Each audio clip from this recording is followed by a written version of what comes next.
That's in 3 minutes. Sports Center All Night, presented by Progressive Insurance, making it easy to bundle your home and car insurance. 11-time All-Star, 10-time All-NBA, all that in 14 seasons as a player. Then he went to the front office.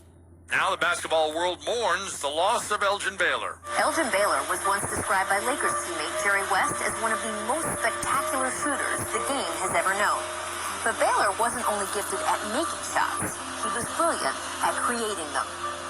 You did some things that Dr. J, Michael Jordan, Kobe, myself, we couldn't do. Elgin Baylor, the great Lakers star. Look at him, wheel and deal. Born in segregated Washington, D.C. in 1934, Elgin was named for his father's favorite watch. He played at the same high school where fellow NBA Hall of Famer Dave Bing once played. Elgin Baylor was the biggest name in Washington, D.C. basketball when I was growing up. Baylor played one season at the College of Idaho before transferring to Seattle University, where he led the Chieftains to the 1958 NCAA title game. The Minneapolis Lakers used the #1 overall pick in the 1958 draft to select Baylor. Baylor was an instant success and was the easy choice for Rookie of the Year. Here he comes.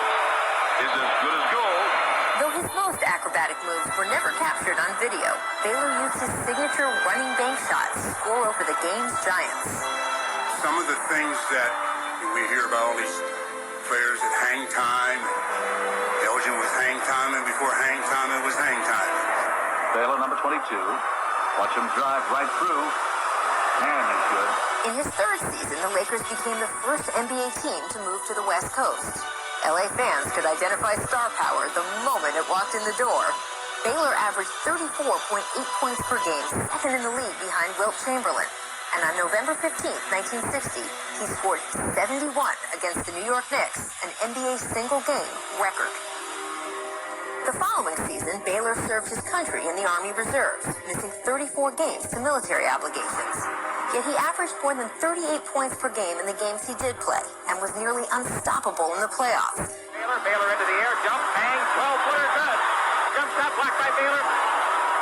Baylor's postseason masterpiece occurred in a Game 5 win during those 1962 finals, when he scored 61 against the Celtics, a playoff record that stood for 24 years.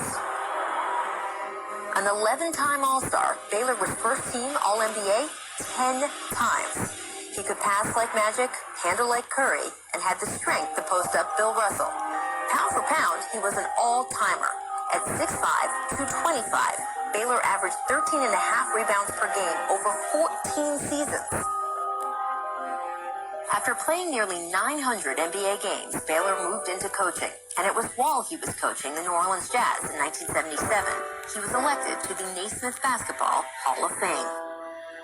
In 96, as the NBA celebrated its 50th season, he was named one of the game's 50 greatest players. I've laughed with him. I've been in the depths of the ocean with him. I loved him like a brother. And I still do today. This is one of the greatest men I've ever met in my life. Rachel Nichols remembering Elgin Baylor, dying at the age of 86. Sports Center All Night, Espn Radio. Clippers, a team for which Baylor was the GM, rallying from down 22 Monday. On the left wing, Leonard picks up his dribble. Feeds Morris, back to Leonard with 5 to shoot. Left wing, Leonard will rise for the 3 ball. Oh! Kawhi Leonard! Book it! Big hit from the claw, and the Clippers lead by 8. AM 570 LA Sports. Clippers a 119-110 victory, rallying from down 22.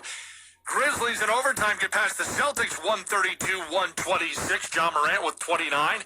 Bucks going from downtown. 3-pointer from the corner, good by Middleton under duress. He hit it fading away.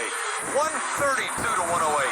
Bucks have now hit 23 threes in the game. 23, folks. They would finish with 24, folks.